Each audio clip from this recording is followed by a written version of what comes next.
大家好，中国在本次德国慕尼黑国际汽车展 IAA Mobility 上独占鳌头，特别让德国汽车产业脸上无光，甚至被德国人骂得一塌糊涂。虽然目前在德国的道路上，中国电动汽车仍然不多见，但这种情况可能很快会改变，这是可以预见的。这几天，德国媒体给予了中国电动车很多版面，没办法，中国电动车给德国人造成的冲击带来的震撼实在太大。其中一个原因是德国轻敌，或者说德国人的傲慢而导致的。不少德国人，甚至德国工程师还认为，德国人在机械制造及技术领域最出色，中国人差远了。这是我这几年经营这个频道以来，浏览各类德国媒体总结出来的经验。现实的打脸是令人痛苦的，德国人必须接受它，痛定思痛，而不是继续贬低对方，因为贬低别人并不会让自己更好。奥地利德语媒体也非常关注中国电动车在德国慕尼黑车展上万众瞩目。9月10日，奥地利标准报对中国电动车进行了长篇报道，读者评论数量更是创纪录。我从来没有见过小奥地利的媒体上的评论数超过这次的1700条。现在与各位分享这篇报道。中国的电动汽车值得重视吗？中国汽车在欧洲的道路上还很少见，在很长一段时间里，中国制造的汽车曾被嘲笑，但突然之间，他们的电动汽车被视为年轻、时尚和创新。这只是炒作吗？他们来得悄无声息，没有咆哮的发动机和轰鸣的排气管，但现在他们来了，而且来得相当响亮。至少在为汽车工业奏乐的地方是这样。中国人的车展，比亚迪、蔚来、上汽、小鹏的表演时刻，国际车展上的中国鞭炮，德国媒体在慕尼黑大型车展之际的头条新闻简直是铺天盖地。这些信息很难被误解，中国人来了。成就梦想的汽车，毫无疑问，中国汽车制造商在慕尼黑隆重登场。凭借电动汽车，中国汽车制造商正被万众瞩目。在我们的邻家大哥德国，今年第一季度，中国供应的电动汽车市场份额增长了2倍多，达到28%。在全球范围内，平衡正在发生巨大变化。比亚迪的销售量超过特斯拉和大众汽车，位居世界第一。来自中国的电动汽车也来到了奥地利，你可以在巨幅广告上看到他们的身影，也可以在汽车杂志上看到对他们的好评。中国人是如何做到的？一个长期以来被视为世界工厂的国家，怎么会突然驶入超车道？相当于从0到100只用了10秒钟。比亚迪就是这样一个例子，它是中国电动汽车的主导者，也是唯一一家以电池制造商起家的企业。专业人士估计，2023年，比亚迪将在全球生产和销售250万辆汽车。比亚迪 BYD 是 Build Your Dreams 的缩写。这辆成就梦想的车要征服世界。Auto 3、唐、汉首批车型已在奥地利上市，其他车型将于今年陆续登陆。不久，中国人将推出一款紧凑型电动汽车，在奥地利的售价为3万欧元。除去补贴，预计售价将为神奇的2.5万欧元大关。这款电动汽车适合囊中羞涩的人，也许也适合大众市场。同时，竞争对手仍在为推出这样的车型而苦苦挣扎。大众汽车要到2025年才能推出售价低于2.5万欧元的电动汽车。高档而非大众。在很长一段时间里，中国汽车在欧洲充其量只是被嘲笑的对象，他们未能通过安全测试，在质量方面也经常出洋相。那么，这究竟是无伤大雅的昙花一现，还是我们必须预期中国汽车取得持久的成功？这对于拥有庞大汽车工业的德国以及其国内供应商来说，都是一个非常重要的问题。德国梅茨勒银行的分析师于尔根·皮博说，中国人不再仅仅具备大规模生产的能力，而且还具备一流的水平。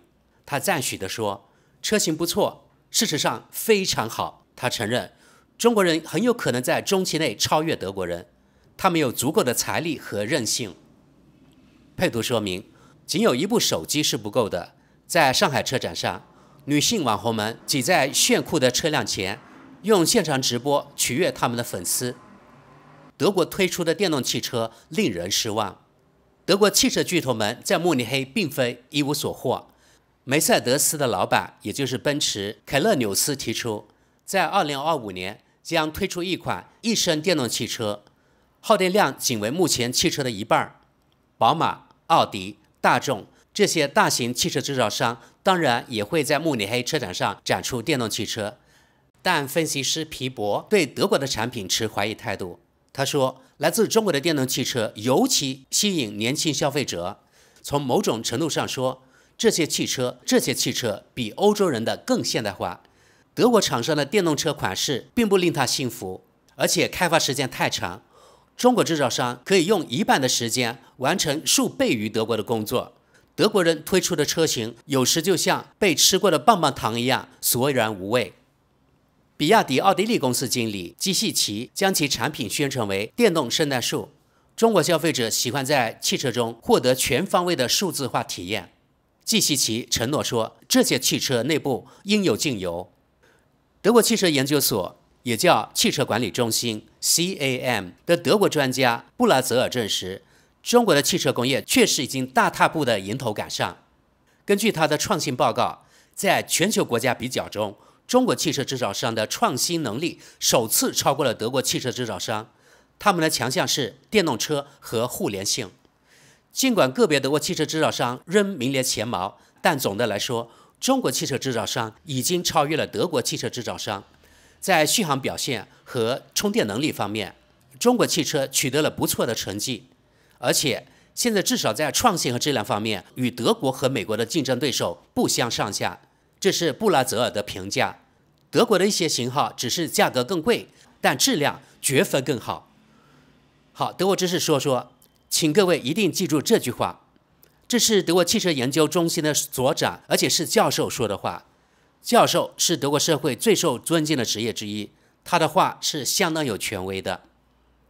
价格问题，据专家杜登霍夫称，中国电动车在中国的平均售价比德国低约41%。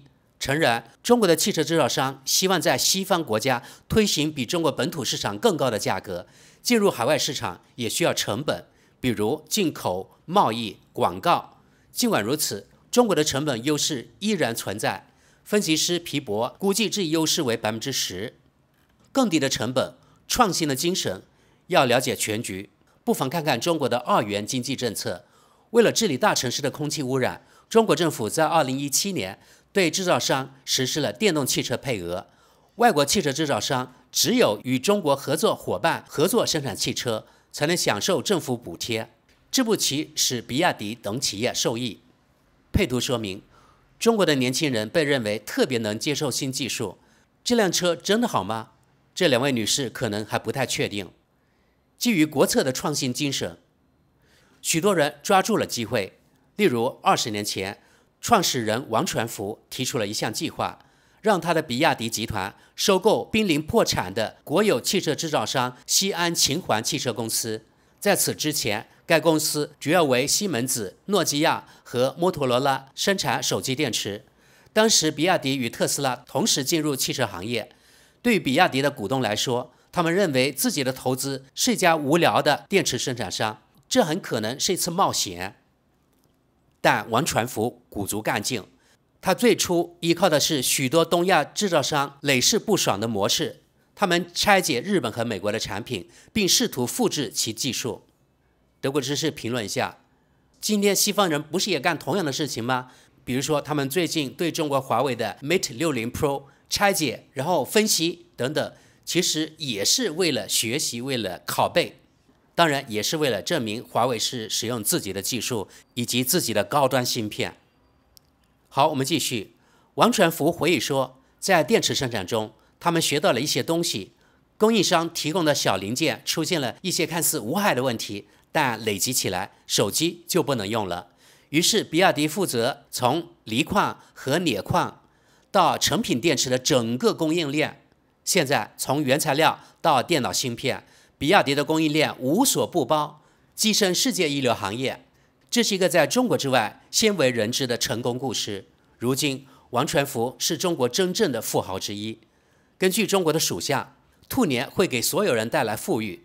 顺便说一下，在中国，这个安静的小家伙并不认为是怯懦，而是温顺，而且相当聪明。好，朋友们，报道就那么多。现在我们来看看这家奥地利媒体的读者评论，按关注度来翻译。第一条评论：他们组装了我的手机和笔记本电脑，他们为什么不能制造汽车呢？下一条评论：组装而已，但芯片和制造技术、硬壳和玻璃、整体概念和软件及人机界面都来自别处，他们只是把它们组装在一起，然后克隆，但真正的创新总是来自南朝鲜、日本、美国、德国等。下一条评论：欢迎监控，他们当然能做到，他们免费提供监控技术，所有的电子设备，包括不断闪烁的信号灯和女生提醒注意车道等等，这只会转移注意力。在数据技术方面，中国产品就是一个特洛伊木马村。下一条评论：除了生产，中国还有一个优势，那就是我们为了节约成本而输出产能。中国已经有了相当数量的自己的电动汽车，因此可以不断修正错误。成熟的车型会在欧洲和美国上市。我只是修正一下，中国电动汽车不能够在美国上市。我们继续往下，例如极星是一款采用中国电池和驱动技术的沃尔沃汽车。沃尔沃被出售后，中国人收购了它，并使用其技术。创新曾来自欧洲，由于成本原因在中国制造。现在中国不再需要欧洲作为创新力量，我们欧洲输出了产能，美国想他们的产能回流，但在此之前，钱都流向了中国。下条评论：多年来，中国的外商直接投资一直在大幅下降，因此欧洲肯定已经从自己的错误中吸取了教训。而在许多领域，中国的模仿并不成功。在航空领域，中国落后西方约30年。与空客和波音的产品相比，C929简直就是个笑话。下一条评论：问题不在于一个品牌名称听起来多有中国特色，而在于每件技术产品中有多少中国元素。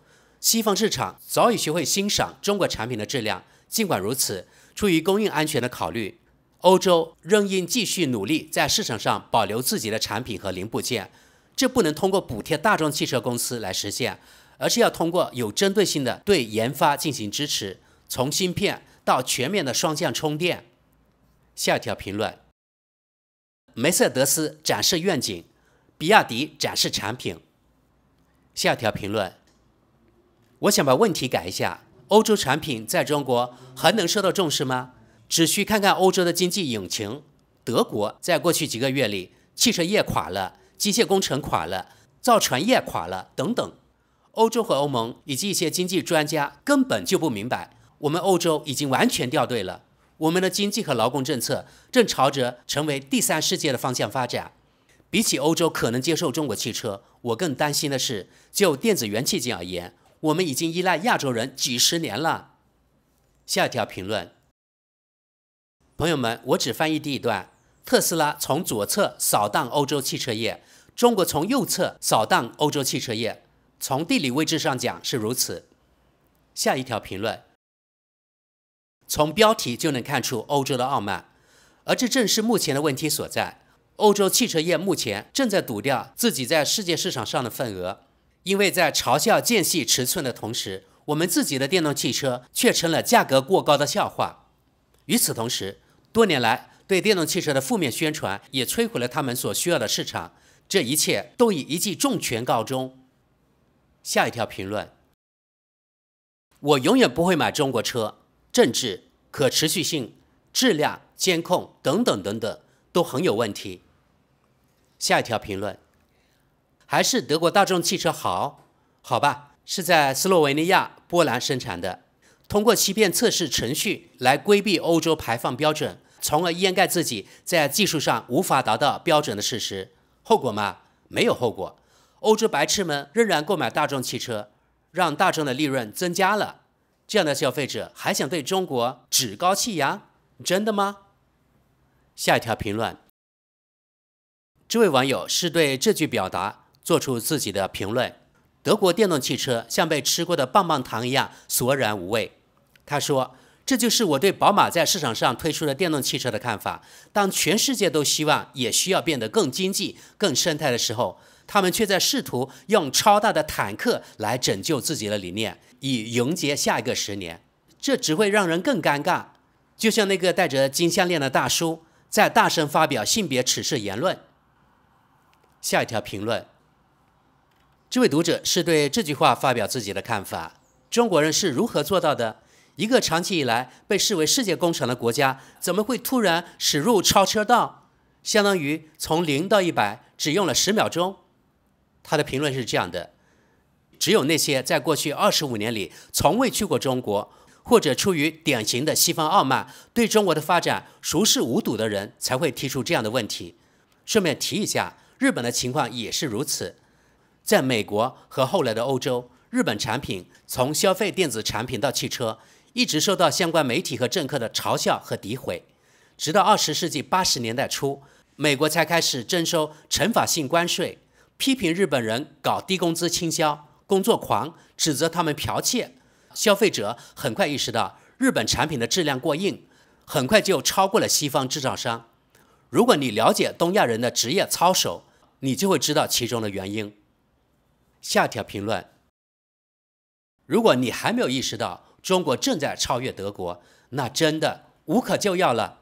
德国人犯了成功工业的典型错误，数十年的成功让他们看不到燃油车也有到期的一天。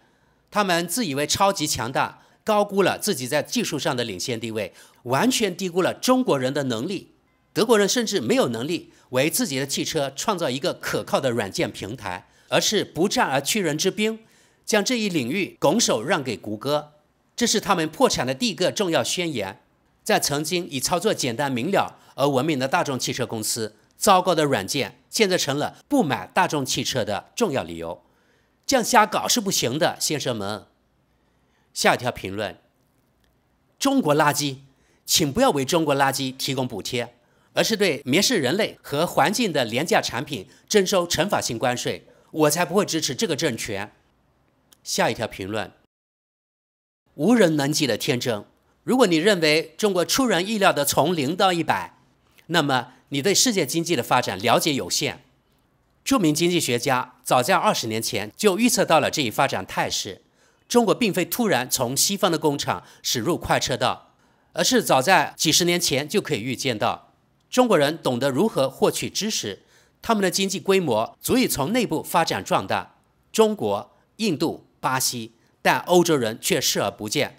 我们已经成为一个充斥着低等工作的社会，而中国却与我们擦肩而过。欧洲完了。下一条评论：买特斯拉还是中国汽车，就像瘟疫和霍乱之间的选择。下一条评论：10年前有人说中国的智能手机和平板电脑值得重视吗？习主席说：给我来杯啤酒。下一条评论：那就别看中国，我已经过了开车的年龄，但如果可能的话，我不会买独裁国家的任何东西。我的中国出生的妻子也一样。下一条评论：当对二氧化碳、环境标准和人权不屑一顾时，可以多么廉价地生产出产品，这真是令人惊叹。然而，我们自诩为好人的人，就会认为这种产品年轻、时尚、创新。下一条评论：纵观 IT 产业，就会发现大型美国企业正在将其产能撤出中国。当然，这与经济保护主义有关，但每个欧洲人也应该考虑一下，你们在购买产品时希望支持谁、哪种价值观和监控系统。只要有选择，我就会选择欧洲制造，从服装到汽车都是如此。下一条评论：无论在哪个领域，未来都是美国和亚洲的天下。当然，在一些小众市场，我们仍将拥有顶尖的公司，但这并不能够支持我们庞大而臃肿的福利系统。下一条评论：不管是电脑、智能手机还是汽车，我总是尽量避免使用来自共产党政权的产品。不幸的是，这并不容易，我并不总能成功，但我会尽我所能。没有言论自由，没有集会自由，没有选举自由，对公民的全面监控社会信用体系，这等于别想从我这里得到1分钱。下一条评论，这位网友跟帖道，在某种程度上，我觉得你很可怜，你的5个论点部分或大部分是对的，但如果你能睁大眼睛，竖起耳朵去中国看看，你会注意到那里的人似乎一点也不受压迫，很赞成摄像头监控，几乎没有犯罪。你会注意到一尘不染、干净整洁、绿树成荫的现代化城市，几乎听不到双车道车辆的声音，因为很长时间以来已经转型为电动车了。很容易遇到多次出国旅游的人，他们对国外的脏乱差、外墙上的涂鸦、乞丐等等等等感到震惊。因此那里有许多值得批评的地方，也有许多值得我们学习的地方。下一条评论，德国制造，中国通过复制成为超级大国，多亏了德国的天真和无需面对工会和人权问题的最廉价制造业，中国已经崛起成为一个技术超级大国。他们复制了一切，哈尔施塔特城市、手机、德国高铁、汽车、西门子、阿尔斯通、彭巴迪，西方带来了现代技术，最初换来了巨大的中国市场，这一切都结束了。中国的合作伙伴已经接手。与此同时，中国将汽车和高铁出口到世界各地，尤其是非洲大陆，在福德角等一些国家，他们还享受免税待遇。作为回报，德国的火车却处于垃圾水平，不守时，设备简陋。好，朋友们，我们就此结束今天的话题。很遗憾，同时呢，我内心也非常高兴，还有不少德国人或者奥地利人对中国的认知还仍然如此愚蠢。他们不是设法去了解对手，而是沉睡在自己的傲慢中。这样的社会犹如逆水行舟，不进则退。